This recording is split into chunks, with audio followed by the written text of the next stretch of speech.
인도네시아가 한국을 배신하고 결국 프랑스의 라팔 전투기의 대량 구매가 최종 확정돼 큰 충격을 안겨주고 있습니다. 그런데 갑자기 필리핀과 호주가 등장하며 인도네시아가 고립될 위기에 처했습니다. 국토전략TV? 한국의 차세대 전투기 개발 사업 KF-21 보람의 4.5세대 전투기 개발 사업은 당초 인도네시아의 공동 투자로 진행될 사업이었습니다. 그런데 인도네시아가 내야 할 분담금을 내지 않을 뿐 아니라 갑자기 끼어들은 프랑스로 인해 동남아시아와 남태평야 일대에서 국제적인 긴장감이 형성되고 있습니다. 프랑스와 호주, 필리핀과 인도네시아, 그리고 대한민국 5개 나라의 미묘한 외교 관계가 복잡하게 흘러가고 있습니다. 미중 간 패권 갈등으로 서방과 중국의 갈등이 첨예하게 대립하기 시작하면서 수많은 동남아시아의 국가들이 이를 계기로 군사력 증강에 나서고 있습니다. 경제적 약체였던 동남아시아 국가들의 무기 수요가 폭증하면서 값싸고 질 좋을 뿐 아니라 AS가 확실한 한국의 방위산업체들은 동남아시아에서 소위 로또를 맞은 상황이 되어가고 있습니다. 그런데 한국이 엉뚱하게 인도네시아와 KF-21 개발 사업을 진행했다가 인도네시아의 뒤통수를 맞는 바람에 한국의 입장이 난처해지고 있는 상황입니다. 자칫 계약 파기까지 이어지고 외교적인 봉착에 빠질 수 있는 상황이 되고 있는데요. 그런데 뜻밖의 필리핀과 호주가 나타나면서 상황이 달라질 것으로 보입니다. 그럼 동남아시아 일대가 지금 어떻게 돌아가고 있는지 살펴보겠습니다. 첫 번째, 인도네시아와 호주의 갈등. 세계에서 가장 평화로운 나라인 호주는 세계 제3차 대전이 일어나게 돼도 안전할 땅으로 손꼽힙니다. 그러나 실상은 그렇지 않습니다. 호주는 제2차 세계대전 당시에도 일본의 폭격을 받았던 나라이며 중국 등 아시아에서 돌아가는 정세에 따라 국가의 안보 상황이 시시각각 변화하는 나라입니다. 현재 호주의 안보에 위협이 되는 나라는 당연히 중국입니다. 그런데 더 위협적인 나라가 있습니다. 바로 인도네시아인데요. 호주의 북쪽을 열도로 감싸고 있는 인도네시아는 호주보다 GDP가 월등하게 낮은 나라이지만 막강한 인구 숫자는 호주에게 매우 위협적입니다. 인도네시아의 인구는 무려 2억 7,600만 명 이상으로 세계 4위의 인구 대국입니다. 반면 호주의 인구는 2,500만 명 수준으로 인도네시아와 대비해서 100분의 1보다도 적은 인구를 가지고 있습니다. 때문에 호주와 인도네시아는 겉으로는 친한 것처럼 보여도 호주는 인도네시아를 매우 견제하고 있습니다. 심지어 호주는 인근의 국가들을 지원해 인도네시아의 패권 확장을 저지하기도 했습니다. 인도네시아와 적대 국가였던 동티모르를 분리독립시키는데 결정적 역할을 한 나라가 바로 호주이고, 또 인도네시아와 전쟁까지 치루었던 말레이시아를 같은 영연방의 회원국으로서 지원했던 나라 역시 호주입니다. 때문에 인도네시아에서는 은연한 반호주 감정이 있는 상황입니다.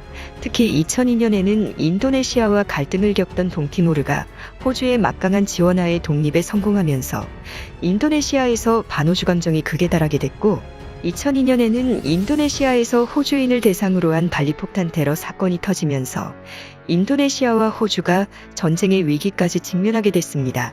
그런데 이 인도네시아 호주 간의 갈등에 한국이 깊이 개입돼 있습니다.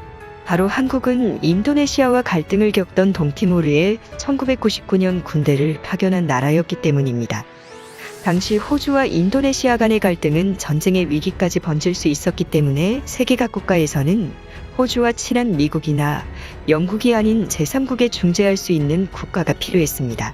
한국은 당시 동티모르에 파견을 한 나라였고 호주, 인도네시아 두 나라와 모두 수교를 했던 어느 정도 힘이 있는 나라였기 때문에 호주와 인도네시아를 중재할 수 있었던 상황이었던 것입니다. 결과적으로 한국의 중재를 통해 중재에 성공을 하게 됐고 호주, 인도네시아 간 갈등은 봉합 단계에 이르렀습니다. 2005년 인도네시아에서 쓰나미 사태가 터지면서 호주에서 인도네시아를 지원해주자 인도네시아 호주 관계가 정상화됐고 2019년에는 FTA를 체결하면서 관계 정상화가 되어가는 상황입니다. 이럼에도 두 나라는 애시모아 환초를 두고 영유권 갈등이 있고 또 동티모르 분리독립에 개입한 호주에 대해서 여전히 갈등의 골이 깊은 상황입니다.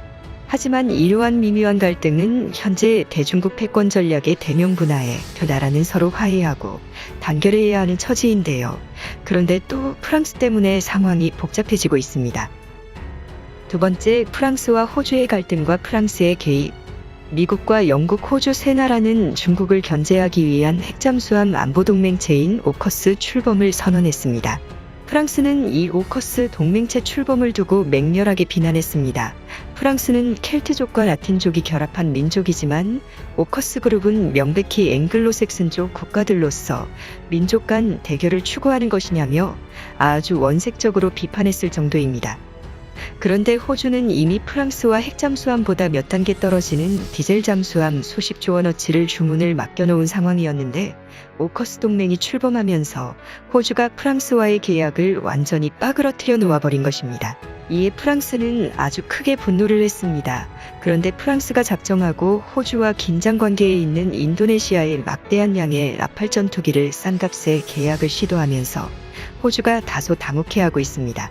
인도네시아는 무려 42대의 프랑스 라팔 전투기뿐 아니라 프랑스의 스코르펜 잠수함 2척을 구매를 하는 등 호주와 갈등에 놓인 프랑스와의 방산협력을 적극적으로 시도를 하고 있는 양상이 펼쳐지고 있는 것입니다.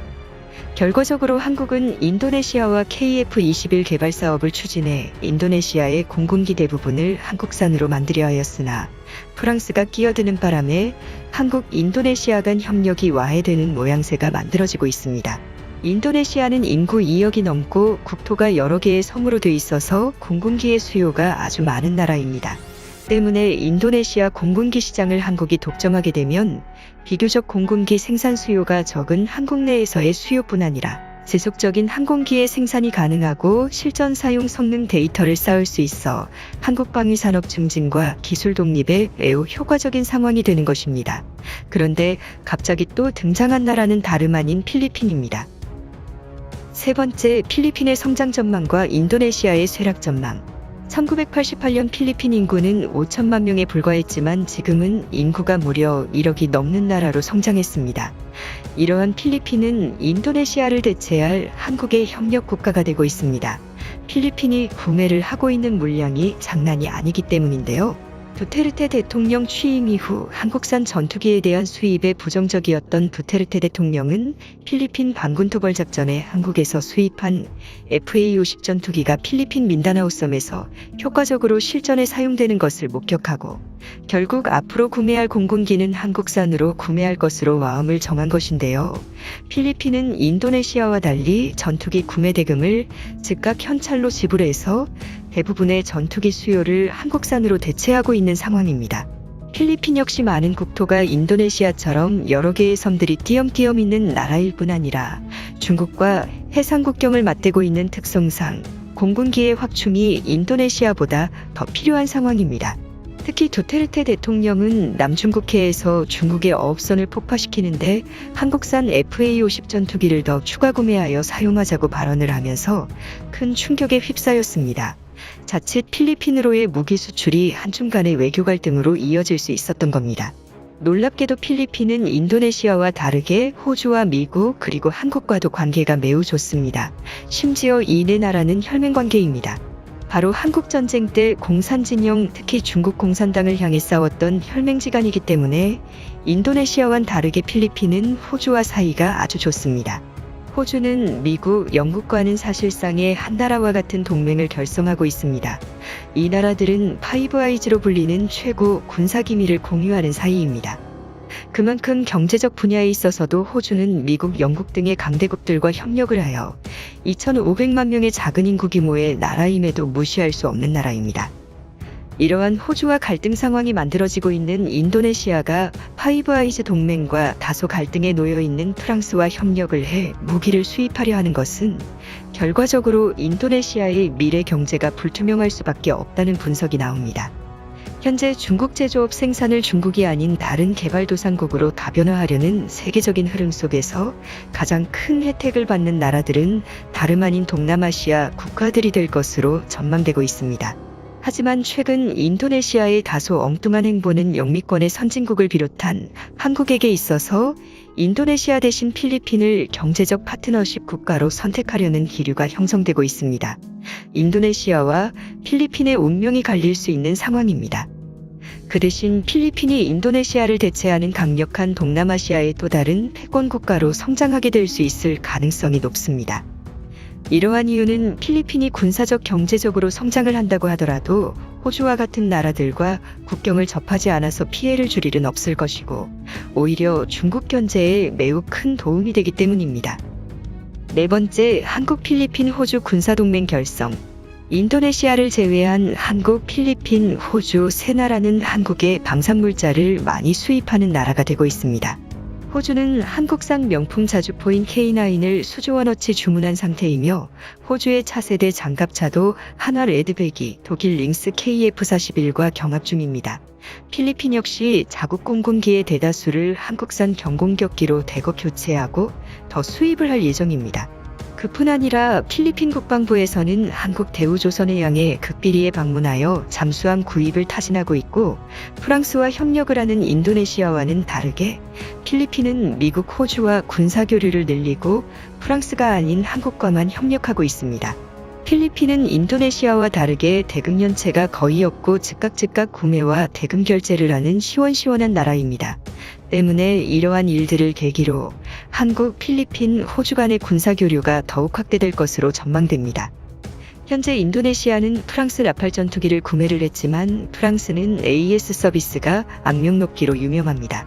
프랑스는 기술 이전에 대해서도 매우 짠 나라입니다. 한국이 프랑스 고속열차인 떼제베를 KTX 경부선 열차의 초기 모델로 선정했을 때에도 프랑스에서 기술 이전을 제대로 해주지를 않아서 아예 우리 기술진이 자체적으로 고속열차 개발을 했었습니다.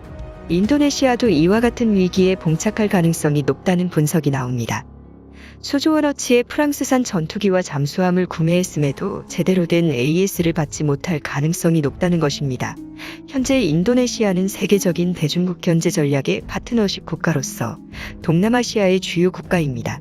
인구도 2억이 넘어서 무시할 수 없는 국가이지만 최근 인도네시아의 프랑스와 협력을 취하는 행보는 자국의 국익에 도움이 되지만은 않을 것이라는 분석이 나옵니다. 이러한 상황에서 필리핀, 한국, 호주로 이어지는 징검다리 안보동맹이 형성될 조짐이 보이면서 필리핀과 어느 정도 긴장관계를 형성하는 인도네시아가 외교적으로 고립될 수 있다는 경고가 나옵니다. 국토전략TV 오늘은 이것으로 마칩니다. 시청해주셔서 감사합니다.